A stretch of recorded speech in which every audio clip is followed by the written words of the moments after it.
Hello everyone, कैसे आप सभी आए बच्चे होंगे आप और आपका बहुत बहुत स्वागत है। देखिए, आज हम लोग पढ़ेंगे गीतांजलि का जो फर्स्ट पोयम है उसके बारे में आज थोड़ा सा हम डिस्कस करेंगे। ठीक है, तो इसमें गीतांजलि इसमें क्या लिखा पहला देखेंगे। इसमें क्या किसके बारे में है, क्या बात की गई है, इसके बारे में अपन पढ़ते हैं। ठीक है, ओके, से चलिए स्टार्ट करते हैं। ओके, देखिए क्या लिखा है। तो दाऊ hast made me endless, such is thy pleasure। ठीक है, इसके बाद है this frail vessel and thou impetist again and again, filled it ever with fresh life। अब देखिए इसमें क्या कहा गया है कि थॉ का मतलब यहाँ पर जाने कि यू होता है। यू मतलब गॉड, गॉड के लिए। ठीक है, टैगोर कहते हैं, यानी रविन्द्रनाथ टैगोर जी कहते हैं कि God has made is a Saul internal, है ना।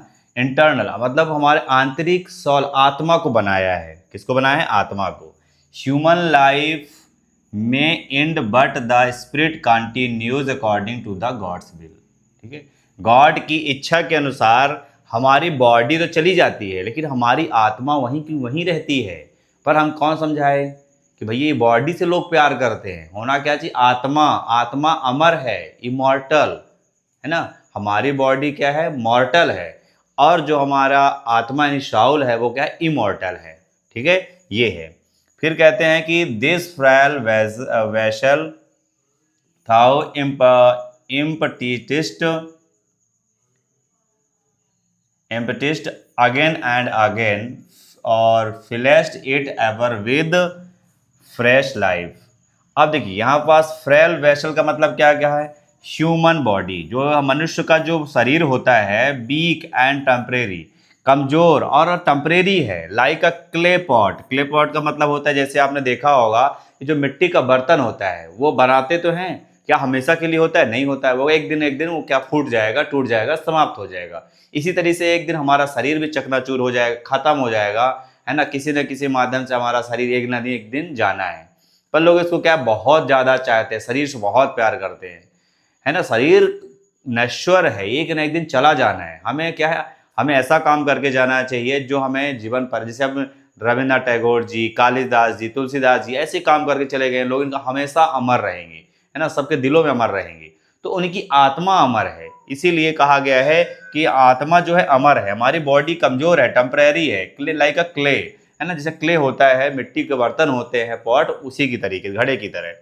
फिर God keeps and emptying and refilling it with energy and emotions and life. ठीक है, अब गॉड कीप्स इम्पोर्टेंट मतलब गॉड्स क्या करते हैं? जो खाली रहता है कोई भी चीज़, जैसे हमारी, है ना, उसको क्या करते हैं? रिफिलिंग, भरते हैं विद एनर्जी, ऊर्जा से भरते हैं। किससे भरते हैं? ऊर्जा से। ठीक है, इमोशन, इमोशन हमारी जब हमारी बॉडी जिंदा रहती है तो हमारे इमोशन भर देते हैं, है ना। इमोशनली हो जाता है आदमी, जैसे दुख से, किसी के दुख से दुख हो जाते हैं, किसी के सुख से सुखी हो जाते हैं। फिर किसी के मरने के बाद कुछ दिन बाद फिर से वही खुशी जीवन जीने लगता है। कोई क्या बैठ कर रोता रहता है जीवन में? नहीं रोता। किसी के जाने का 10 दिन, 15 दिन, 1 महीने, 6 महीने, साल भर, इसके बाद सब लोग भूल जाते हैं, है ना। कोई भी फिर उसके बारे में कभी कभार याद करेंगे, माला में फूल चढ़ाने के लिए, है ना। पर ये दुनिया है, ठीक है, चल ऐसे ही चलती है, भुलाना भी पड़ता है। नहीं बुलाएंगे तो फिर कैसे आगे दुनिया चलेगी? तो इस तरीके से हमारी इमोशनली एंड जो लाइफ है, जीवन, है ना, कोई भी जीव हमेशा के लिए नहीं रहेगा। ठीक है, तो ये शरीर जो परमानेंट नहीं है, हमारी जो साउल है वो अमर है ना, वो रहेगा। उसके बारे में कहा गया, way even when and tiredness और sorrow and empties the body God gives a new strength. देखिए इवन यहाँ भी है कि जब अगर मान लिया आप थक जाते हो और स्वर दुख, है ना, खाली, आपका जो सब शरीर खाली हो जाता है, गॉड्स गिव्स न्यू स्ट्रेंथ। तो आपका क्या, जो गॉड है वो क्या देते हैं? आपको नई मजबूती देते हैं। जैसे मान लीजिए कभी थक गए और हम तो कभी दुख महसूस करते हैं, है ना, और ऐसा लगता है कुछ है नहीं, खाली खाली सा समझ आते, तो क्या होता है? हमारे जो गॉड होते हैं वो हमें क्या करते हैं? स्ट्रेंथ देते हैं, मजबूती देते हैं। तो हमें भगवान पे भरोसा होना चाहिए। ठीक है, तो इसके बाद चलिए आगे लेते हैं। इसमें नेक्स्ट लाइन में क्या है?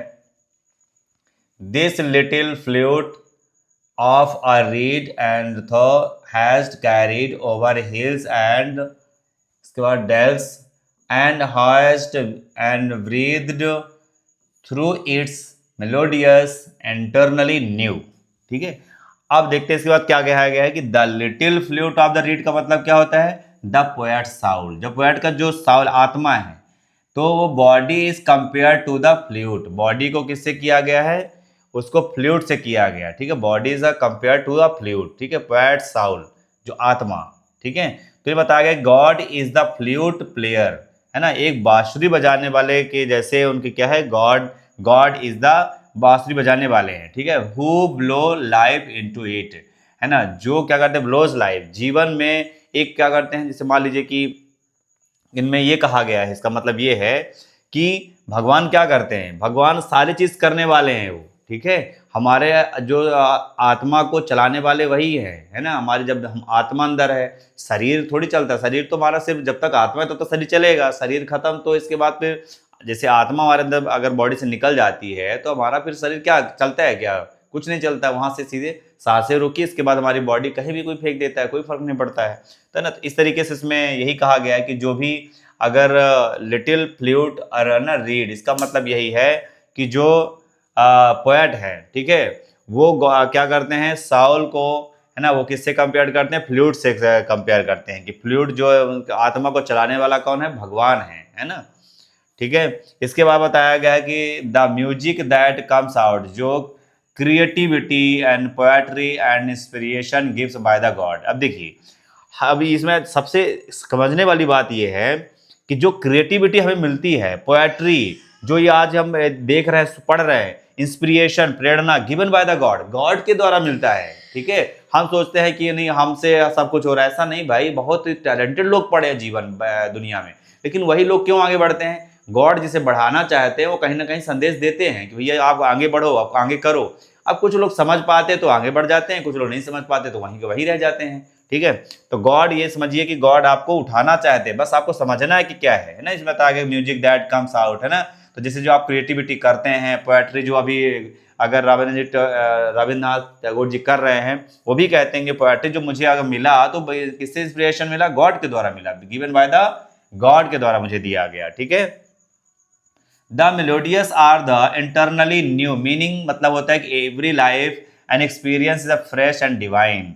अब हमारा कहना मेलोडियस एंड इंटरनली न्यू का मतलब क्या होता है, इंटरनली मतलब जो इसका मीनिंग यह है कि एवरी लाइफ एक्सपीरियंस जो हमारे जीवन में अनुभव होता है is a fresh and divine, एकदम ताजा है, डिवाइन दैवी है। उसको हम लोग क्या करते, फ्यूचर के बारे में सोचते रहते हैं, अरे यार फिर ऐसा हो गया था, वैसा हो गया था, अरे भैया प्रेजेंट आपके हाथ में है ना, फ्यूचर आपका, पास्ट आपके हाथ में नहीं है अब, है ना, तो वो तो चला गया, उसके बारे में सोचना ही नहीं चाहिए इंसान को, हमें आगे बढ़ना चाहिए, प्रेजेंट को देखते हुए फ्यूचर के बारे में प्लान बनाना चाहिए। ठीक है, और फ्यूचर भी क्या जानोगे आप, फ्यूचर में क्या होने वाला है, लेकिन हमें प्रेजेंट में हमको अच्छे से रहना है, अच्छे कर्म करना है और उसमें से आगे बढ़ना है। ठीक है, ये उनका कहना था। ठीक है, आगे कहा गया कि at the immortal touch of thy hands of little heart lose its limit in joy and gives birth to, इसके बाद अट्रेंस इंटर और सॉरी इन फैबल। इसके बाद देखिए इसमें क्या बताया गया कि God's touch makes the poet's heart and overflow with joy. अब ये कहते हैं कि अगर मान लीजिए किसी भी इंसान का अगर का साउल को अगर भगवान आके छू लें, गॉड अगर आपको टच कर दें, तो आपका जो हृदय होता है ना एकदम क्या हो जाता है, जॉयफुल, मतलब खुशी से भर जाता है। ठीक है, ये होता है डिवाइन जॉय, मतलब एक तरह से कहा जाए कि हार्ट ओवरफ्लो, मतलब आपका जो हार्ट है अत्यधिक ओवरफ्लो हो जाएगा, मतलब अत्यधिक प्रसन्न, खुशी मिल जाएगी। ठीक है, this Joy can not be expressed in ordinary words, और इस खुशी को ऑर्डिनरी वर्ड से आप उसको नहीं माप सकते हैं, आप बता भी नहीं, एक्सप्रेस भी नहीं कर सकते, व्यक्त भी नहीं कर सकते आप। जैसे मैं कहूँ अगर मुझे बहुत अच्छा लग रहा है, अच्छा फील हो रहा है, गॉड ने मेरी आत्मा को छू लिया है, तो अब मैं किसी को कैसे बता पाऊँ, वो तो मुझे ही फील हो रहा है ना, जब मुझे फील होगा तभी तो मैं, है ना, उस चीज को फील कर पाऊंगा, बाकी मैं दूसरों को नहीं बता सकता जब तक उसके पास वो फीलिंग नहीं आएगी, है ना। तो यहाँ पास कभी यही कहना चाहते हैं कि भैया अगर गॉड ने अगर हमारी आत्मा को छू लिया है तो वो ऑर्डिनरी, कहने का मतलब ये कि ऑर्डिनरी वर्ड से हम उससे क्या नहीं कर सकते, ऑर्डिनरी वर्ड से हम एक्सप्रेस नहीं कर सकते, व्यक्त नहीं कर सकते हैं। Poetry and songs are born from this divine joy. देखिए जो भी पोएट्री होती है, जो भी मतलब हमारे कविताएं होती है, और अगर हमारे जो सॉन्ग्स होते हैं, are born from his divine joy. Divine joy जो दैवी जो इंजॉय करने के लिए होता है ना, उसके लिए पोएट्री होता है, सॉन्ग होते हैं, भक्ति से रिलेटेड एकदम इंजॉय करने के लिए होता है। लेकिन हम लोग क्या करते हैं, उसको म्यूजिक को एक मनोरंजन का साधन मान लिए हैं। जैसे अब अगर कोई भी अगर होता है तो कार्यक्रम होता है तो हम उसे इंजॉय के तो मैं देखने लगते हैं, इंजॉय मतलब डांस ये वो। पर यहाँ पास क्या होना चाहिए, दैवी शक्ति अंदर से आपकी आत्मा जो है एकदम प्रफुल्लित हो जाए, उससे कहा जाता है कि आपका इंजॉय। ठीक है। पर यहाँ इसके बाद नेक्स्ट लाइन में thy and infinite gifts come to me only one of these very small hands of mine. अब कवि ये कहना चाह रहे हैं कि भैया इनफाइनाइट गिफ्ट्स जो आपके पास है, जो आपके पास आता, मतलब उन्होंने कहा कम टू मी, जो मेरे लिए आता है ना, मतलब अनलिमिटेड गिफ्ट, इनफाइनाइट अनंत गिफ्ट मेरे लिए गिफ्ट आता है। Only on these very small, केवल वो क्या है, दीज आर वेरी स्मॉल, वो मेरे लिए बहुत छोटे हैं, हैंड्स ऑफ माइन। कहने का मतलब कि उन्होंने जितना मेरे लिए दिया, अनंत गिफ्ट मेरे लिए दिया, लेकिन मेरे हाथ तो ये छोटे हैं ना लेने के लिए, इतने बड़ा मेरा हाथ नहीं जितना भगवान मुझे देने के लिए सोच रहे हैं। ठीक है, ये उन्होंने रविन्द्रनाथ टैगोर जी ने कहने की कोशिश की है। इसके बाद है कि ह्यूमन, इसके बाद ages pass and still thought and forest and still there is a room to fill। उन्होंने क्या कहा, human beings have small hand, human being के क्या छोटे छोटे हाथ हैं, और जो गॉड देना चाहते हैं, कहने का मतलब लिमिटेड कैपेसिटी हम लोगों के पास, but God's blessing are infinite. लेकिन जो भगवान है हमें आशीर्वाद देना चाह रहे हैं, उससे बहुत सारी चीज़ देना चाह रहे हैं, हमारे को उतने बड़े हाथ नहीं है कि हम उतने बड़ी चीज़ों को ले सकें। ठीक है, इनफाइनाइट चीज़ें दे रहे हैं वो, अनंत चीज़ें। The poet feels he can not hold all of God's gifts. अब जो कवि हैं वो ये फील कर रहे हैं कि हम वो चीज़ें होल्ड नहीं कर सकते जितना भगवान हमें गिफ्ट देना चाहते हैं। At God continues to give endlessly, और गॉड कंटिन्यूसली हमें देते चले जा रहे हैं, देते चले जा रहे हैं, मतलब खत्म ही नहीं हो रहा वो गिफ्ट। ठीक है, and the divine flow never end and showing God's internal generosity. और जो डिवाइन जो फ्लो है नेवर एंड्स, मतलब उन्होंने कहा कि जो दैवी शक्ति है और जो दैवी चीज़ें हैं वो हमें क्या है, खत्म ही नहीं हो रहा है। शोइंग गॉड्स इंटरनल जेनरसिटी, और जो गॉड है इंटरनल मतलब आंतरिक जो खुशी है, आंतरिक जो दयालुता है, वो हमें क्या कर रहे हैं, दिखा रहे हैं, है ना, हमें दिखाने का प्रयास कर रहे हैं। तो देखिए ये पोएमों में इतनी इतनी अच्छी चीज़ें लिखी रहती है, पर क्या है कि हम उन चीज़ों को क्या है इमेजर नहीं कर पाते हैं।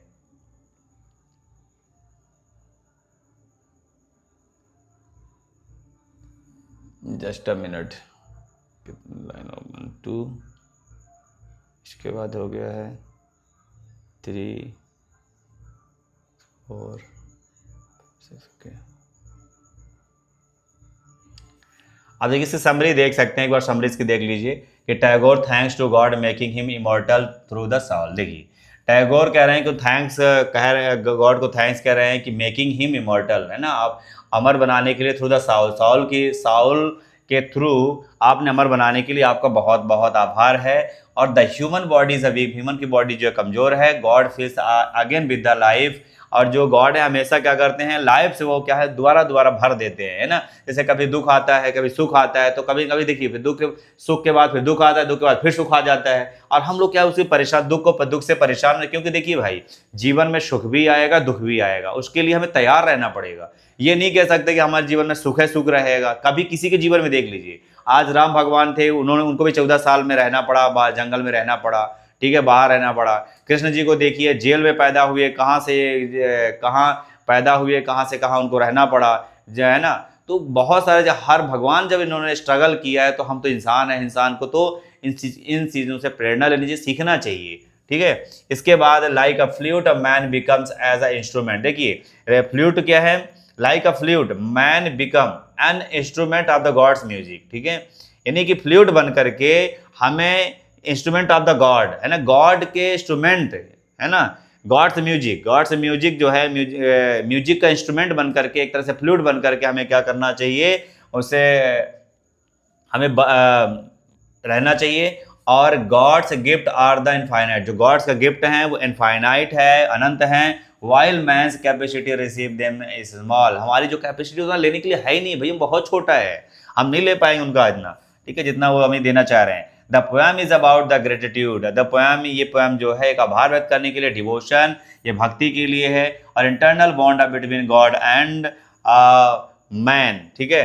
और गॉड और मैन के बीच में क्या एक बाउंडेशन होता है उसके बारे में बताया। ये बताया कि हमारी जो दैवी शक्ति होती है कैसे होती हैं, और हमारी बॉडी और साउल से क्या चीज़ें हो सकता है, ठीक है। तो ये बहुत सारी चीज़ें जो है हमें सीखने को मिलता है, ठीक है। तो ये जो है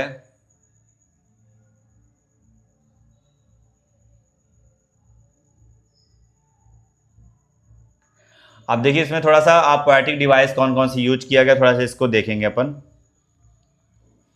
देखिए पोएटिक डिवाइस में आपका कहेंगे लिटरेरी डिवाइस जो है, इसमें पहले हम देखिए फ्रैल वेजल, ये हमारी ह्यूमन बॉडी के लिए यूज किया गया, ठीक है।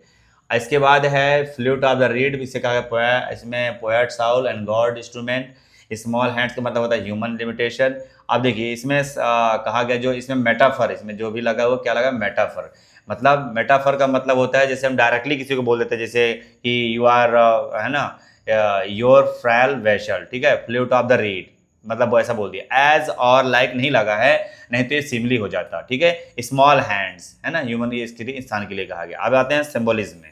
सिंबोलिज्म मतलब किसी का प्रतीक बताया गया, जैसे फ्लूट, फ्लूट किसके लिए बताया गया, instrument of the divine music के लिए बताया गया, फ्लूट के लिए, ठीक है, यानी सिंबल ऑफ द क्रिएटिविटी और इंस्पिरेशन के लिए बोला गया। फिर आते हैं वेशल का यूज, वेशल के मतलब human life, fragile but the filled with by God, ठीक है, ये सिंबलाइज किया गया वेशल को भी। अब आती है इमेजिनरी, इमेजिनरी में क्या है कि flute over hills and dales, मतलब विजुअल एंड म्यूजिकल इमेजिनरी की बात किया गया, ठीक है, flute over hills and dales. अब यहाँ क्या विजुअल है एंड म्यूजिकल इमेजिनरी है ना, यहाँ पास देखिए विजुअल है, ठीक है, फ्लूट विजुअल है, लेकिन म्यूजिकल जो इमेजिनरी है वो क्या है, इमेजिनेशन है। फिर इसके बाद immortal touch Dai hand, sense of the touch and spiritual imaginary की बात किया गया है, ठीक है। तो ये इमेजिनरी है। इसके बाद पर्सोनिफिकेशन, इसमें heart, losses and limit, enjoy, ठीक है। अब देखिए ह्यूमन क्वालिटी को किसमें किया गया है, अगर चीज़ों में जब हम क्या करते हैं उसको बताने की कोशिश करें, जैसे ह्यूमन इमोशन, ये देखिए ह्यूमन इमोशन एंड इसमें पर्सोनिफाइड, ठीक है, ह्यूमन जैसे heart, heart lose its limit with enjoy, ठीक है। तो पर्सोनिफिकेशन में होता है कि जब ह्यूमन की क्वालिटी हम किसी चीज़ों में बताते हैं तो वहाँ पास क्या हो जाता है, ये पर्सोनिफिकेशन होता है, ठीक है। इसके बाद रिपीटेशन, जब वर्ड बार बार रिपीट होते हैं, जैसे कि यहाँ पास कौन से word like again and again हो गया, still and thou and forest still, देखिए बार बार स्टिल आया, यहाँ भी स्टिल आया, ठीक है। थॉ का भी यूज कई बार यहाँ पास किया गया है, ठीक है। टर्न डिवोशनल, हम्बल और थैंकफुल, स्पिरिचुअल, है ना, इसमें भी। इसके बाद इसका थेम क्या है, इसमें थेम लिटरेरी डिवाइस तो हो गया, इसमें थेम क्या है, relationship between the man and God, man and God के बीच में क्या रिलेशन, इसके बारे में बताया गया। फिर human weakness as divine strength, human की क्या कमजोरी है और क्या उनकी डिवाइन स्ट्रेंथ क्या है, दैवी शक्ति क्या है, वो उसके बारे में। एंडलेस जनरसिटी ऑफ गॉड, पूरा अनंत, कितना भी दयालु है गॉड, आप पता ही नहीं हम इंसान को। Role of the poet as instrument of the God, ठीक है। इसके बाद पोएम में Gitanjali is a prayer like a hymn where Tagore source and gratitude, humanity and devotional God recognizing himself just as the instrument of divine music and grace।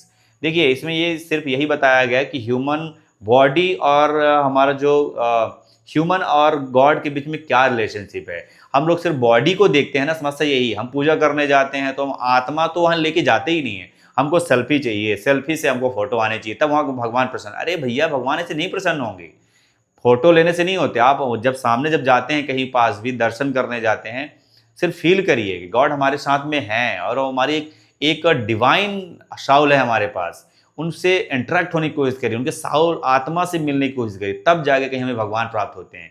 पर अब लोगों को क्या है, बस रख लेंगे जैसे मन पड़ता वैसे पूजा करते हैं, है ना, तो ये कहीं ना कहीं गलत है।